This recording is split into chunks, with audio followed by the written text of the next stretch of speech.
The movie opens with a girl named Lori, carrying her blood-soaked prom queen tiara, and she explains that her surname is indeed cursed.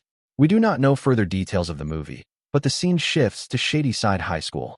Here we are introduced to the vice principal, Dolores Breckenridge, who executes all the necessary tasks in the school, and to Principal Wayland. We are also introduced to our main characters, protagonist Lori Granger, who is a prom queen candidate, and to her longtime rival Tiffany Falconer and her gang, known as the Wolf Pack. The Wolf Pack consists of Melissa, Debbie, Linda, and Claire. These girls, along with Christy, are prom queen candidates. We also get to know that Megan is a trusted friend of Lori, and she always has her back in times of need. During a class, Tiffany makes sarcastic comments about Lori's mother, who has supposedly killed her father after he left her for another woman. Hearing this, Lori gets upset, and to protect her friend's dignity, Megan blames Tiffany and takes out a cleaver and cuts her hand in half in front of the entire class. Everyone is shocked, and one of them even throws up, but as it turns out, it is one of her horror pranks. Post this, the two friends go for shopping, and here we learn that Lori works part-time at a local cafe to support herself and plans to buy prom dress using her own money. The scene cuts to Tiffany's home, where we are introduced to her mother, Nancy Falconer, and her father, Dan Falconer. Here we see her mother asking her not to lose to Lori Granger, as it will be very embarrassing for the entire family, and literally forces her daughter to win. This shows us how family pressure has forced Tiffany to bully all her rival prom queen candidates and show her rude attitude towards everyone. Next, we see Christy, who is selling substances to a group of boys and receiving her payment. Post which, she walks on an empty street to return home, but she is attacked by a masked man wearing a red cloak. The masked man brutally attacks her with an axe, showing no mercy, and kills her on the spot. The scene shifts to the school, where the prom queen candidates are rehearsing for the prom night, and Christy, being absent, is disqualified from the competition. Next day, while going to work, Lori is confronted by Tiffany, who is taking her morning walk, and even though it is the prom day, she threatens her and asks her not to come in her way. On the other hand, we see the same killer from before crossing out Christy's name from the school's album and burning her boots in a fireplace. Before long, the prom night begins, and all the prom candidates are invited to the stage. Initially, we see Tiffany and the Wolf Pack missing from the scene, but as soon the music starts, they appear from nowhere and start a dance performance wearing swimsuits. Lori gets overwhelmed by this and leaves the stage temporarily. After the performance ends, Linda and Bobby decide to enjoy their free time with each other, but are confronted with the sight of her prom queen flyers all being torn up. She gets angered, and at the same time, they hear a faint noise nearby. Thinking it to be the culprit, she goes to confront the culprit, but returns with her guts cut wide open. Seeing this, Bobby is horrified, and Linda falls on the floor, lifeless.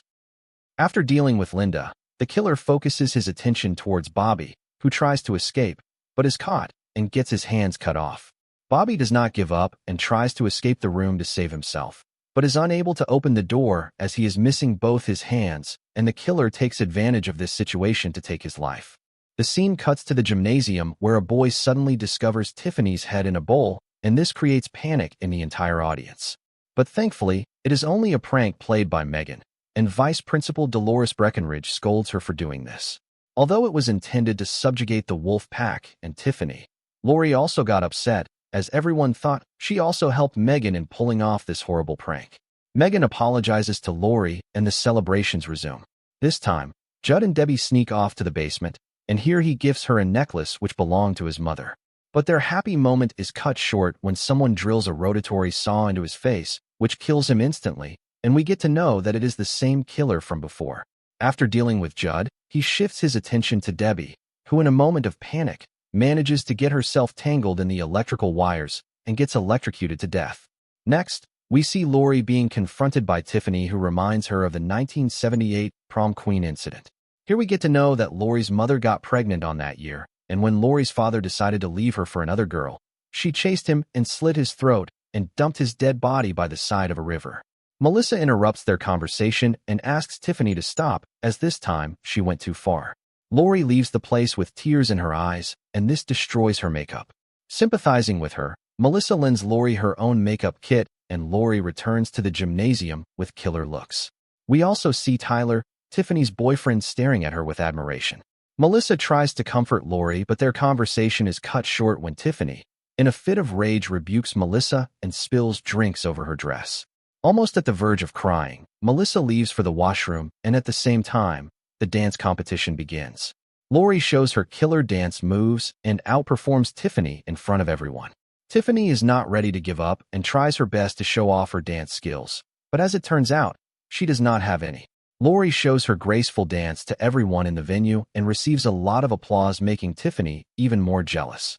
The scene shifts to Melissa, freshening up in the washroom, where she hears a faint noise and goes to check it out. It is at this moment that she is confronted by the same killer from before with a cleaver in his hand. Understanding the urgency of the situation, she runs for her life and quickly reaches for the door to escape the washroom. But to her dismay, she is confronted by another killer wearing the same costume. Seeing no other way, she turns around only for her head to be split into two halves by the killer behind her. The music from the gymnasium muffles the sound of her screams, and everyone continues to enjoy, oblivious of the horrors that are taking place in the same building. An enraged and drunk Tiffany confronts Tyler, who is apparently interested in Lori. She threatens to end his career using her influence, but Tyler does not budge and ends their relationship. Megan, on the other hand, is with a boy named Spider, enjoying substances while watching Lori dance. Being vigilant, she discovers that the wolf pack apart from Tiffany are missing, and so are Judd and Bobby. She gets nervous and discloses her findings to Lori, who was dancing with Tyler. Hearing her explanations, Lori thinks that Megan is imagining things, and this is where the girls have a heated argument, where Lori blames Megan for interrupting the one special night of her life. Megan does not give up and tries to uncover the mysterious disappearance of the students. Seeing the lights flicker, she gets the hint that there must be something wrong at the basement where all the electrical boards are located, and hence decides to visit the place. On the other hand, Tyler and Lori decide to take a break from dancing and decide to visit the auditorium. But all of a sudden, their conversation is cut short when the masked killer plunges a knife inside Tyler's head, killing him instantly.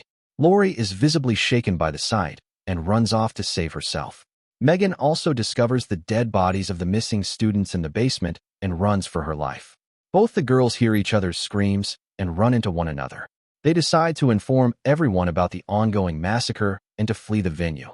But to their horror, one of the killers locks the door, trapping them in the basement. Soon, they hear approaching footsteps and hence hide in a corner. Here they see the gruesome sight of the killer dragging a lifeless body of one of the victims. But unfortunately, the killer catches sight of the girls and another chase begins. In an attempt to save their lives, the duo lock themselves inside a small room, but soon hear the killer breaking the door with an axe. Seeing no other way, Megan uses a nearby chair to break the glass of a small window and tries to escape, but a glass shard pierces her hand while she was trying to do so. Just before Lori can attempt to escape, the killer manages to break down the door and enter the room to kill Lori. This is where her fight or flight instincts kick in, and she plunges a glass shard in the killer's chest, giving her enough time to escape through the broken window. Post this, they enter the gymnasium and try to warn everyone of the incoming danger, but being drunk and with all the loud music around, nobody gets to hear their warnings. They crown Lori as the 1988 prom queen, but the celebrations are cut short when one of the masked killers appear and chops off a girl's leg. As soon as the killer is spotted, everyone scatters and runs for their lives. Principal Wayland tries to calm down the killer, but his attempts prove to be futile, and the killer chops off his hand with a single blow. Just as he was about to kill Lori, Megan jumps on his back and attacks him, saving Lori from certain death. But the killer turns out to be extremely tough and throws Megan on the floor and tries to swing his axe at her. But this time, Lori plunges her prom queen tiara at the killer's eye, and this makes him stop and take off his mask. In a shocking twist of events, we see that it is Tiffany's father, Dan Falconer, who was killing all the students. When asked why he did this, he responds that being a father, he wanted to make his daughter's wish come true, and hence he took out most of the candidates. The cops are called, and Dan is taken into custody. Lori apologizes to Megan for doubting her, and the girls reconcile. Megan is taken to the hospital to get her wounds stitched. Post this, Nancy Falconer is held at the school premises for further questioning, and Lori decides to accompany Tiffany to her home. During interrogation, Nancy expresses her wish to be with her daughter, citing the reason that a mother's support is necessary for a daughter at this point of time. Hearing this, the sheriff decides to let her go for the day. But in a shocking twist of events, we see Nancy climbing up the stairs of her home with a knife in her hand. This makes us understand that it is Nancy who is the second killer. The girls get frightened and hide inside a closet. This is where Tiffany discloses that it was very beautiful hearing the heartbeats of the victims before their death. This makes Lori understand that Tiffany is also an accomplice to the crime. Tiffany tries to stab her with a knife, but Lori manages to stop her in the nick of time. The girls struggle and Lori exits the closet to escape the house. But Nancy, who was hiding in a corner, takes this opportunity to stab her in the back. The mother and daughter duo confront an injured Lori and disclose that Lori's mother is innocent, and it was Nancy who took Lori's father's life 10 years ago, as he truly loved Lori's mother and was about to leave Nancy. Tiffany decides to kill Lori with her own hands to avenge her prom queen title, but this is when, for the first time in her life, Lori fights back and kicks Tiffany so hard that she falls off the staircase and gets pierced by a statue. Seeing her daughter's death in front of her eyes, Nancy snaps and chases Lori with a knife in hand. But Lori was not going to give up without a fight. Just as Nancy was going to deliver the final blow, Lori grabs a trophy and bludgeons Nancy with it, making her fall to the ground.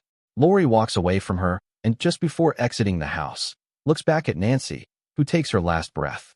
This is how the movie ends.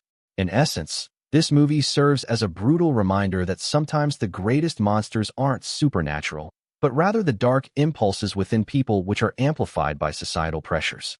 If you like this recap, please subscribe to the channel and turn on the notifications and like the video so that you get notified of all our future recap videos. Please also check out the other videos in our channel.